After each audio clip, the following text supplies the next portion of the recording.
Gears of War is an action game that's basically like a futuristic game of hide and seek that you play with ridiculous future guns. The weapons are outstanding, the action is intense, and it's probably one of the best games to come out all year.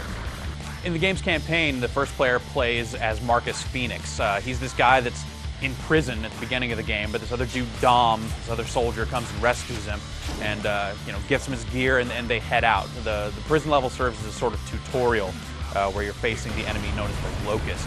In the prison level, your primary objective is to just get to the chopper, and once you do that, you get redeployed into the field. You're part of Delta Squad. You're looking for Alpha Squad because they've vanished, and they have some sort of device with them that could possibly turn the tide of the war.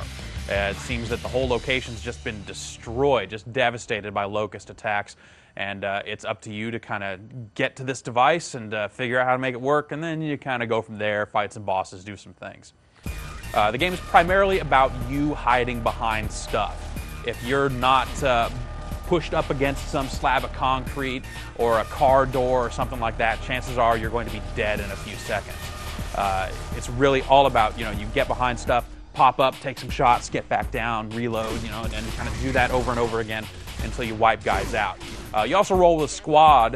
You have 3 guys with you usually, most of the time, and these guys are really good at kind of distracting the enemies, but they're not so great at taking them out, so they'll die a lot. But you can actually run up to them and kind of say, come on man, get up, get back in the fight, and they'll get back up with full health and kind of continue on fighting. The health system in Gears of War is pretty forgiving. You can usually pop up and take a few shots, but if you get out of the action and stop getting shot for a few seconds, you actually just heal completely. It's a pretty good design because it lets you pop out and take your shots, but you're not going to get in a situation where you can only take one more hit and then you're going to die. You can definitely kind of move through at a pretty steady pace. That's because the weapons in this game are pretty powerful and really, really satisfying. A shooter's really only as good as its guns, and Gears of War has a couple of guns in it that are pretty amazing. You start out with a basic kind of burst fire machine gun, but very quickly you get what's called the Lancer, and this is pretty much going to be your go-to weapon for the entire game. It's just an assault rifle, fully automatic machine gun, but it also has a chainsaw on the bottom of it, and it's basically, they call it a chainsaw bayonet, and if you hold down the B button, you'll rev it up. So anytime anyone gets close to you, if you can hold down that button and get the chainsaw going, you'll just right through them. And it's just a spectacular display, just blood just splatters everywhere. It never, ever gets old.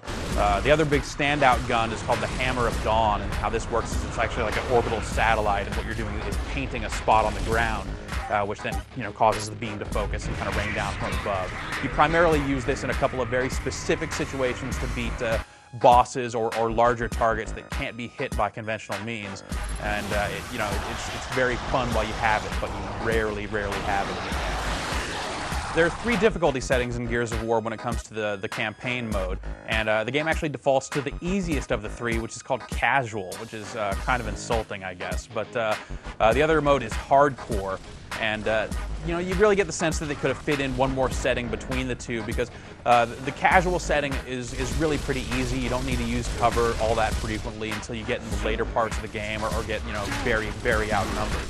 Hardcore difficulty it feels about right for most of the game, but then at some point right around say the middle of the 4th of 5 acts, it just gets crazy.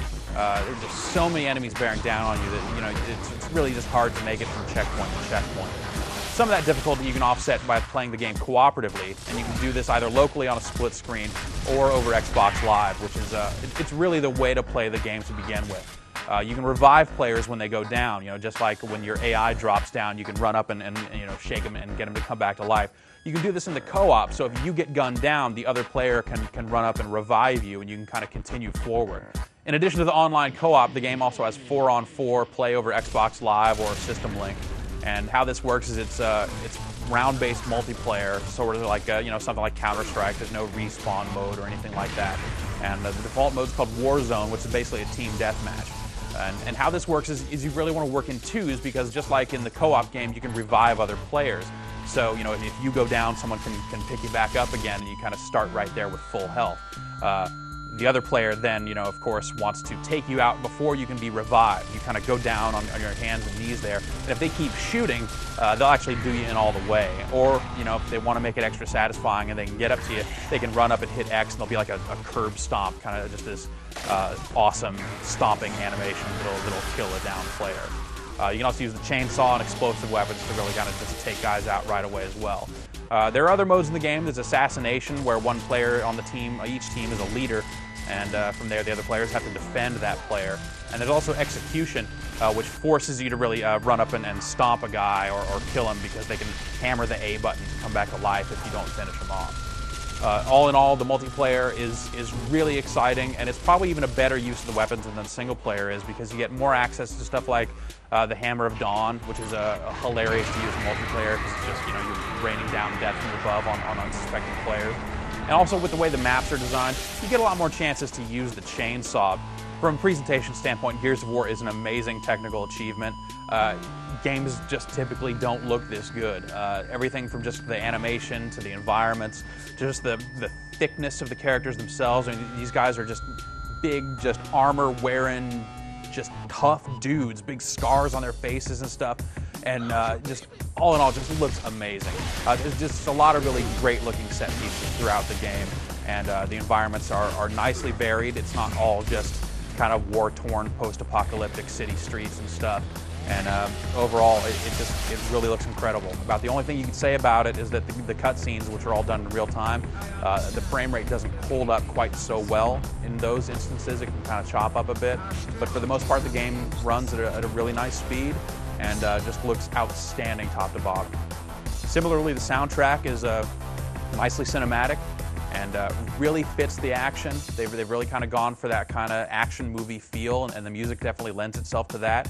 And the dialogue does as well. The game's story is pretty much non-existent. I mean, there are even just some basic parts of the game where they could have filled you in on some of the main character's backstory, but all that stuff's relegated to like a paragraph in the manual. So most of the dialogue is just typical action movie guy. These guys aren't scientists, they're not fancy lads, they just know how to shoot stuff, and they're stoked about it. The weapon sound effects also really stand out nicely, particularly, again, chainsaw. That nice squish of flesh as you're sawing through it really works really well, and all the other weapons have good sound effects to go with them as well. So overall, the game absolutely looks just top of the line visually and has the sounds to match. Gears of War is a supremely satisfying action game with just top-notch presentation. If you're looking for, single-player, multiplayer, co-op, whatever, it has all that stuff, and it does it all really well. Unless you're the sort of person that just would never play an action game in your life, this is the game you should own this holiday season.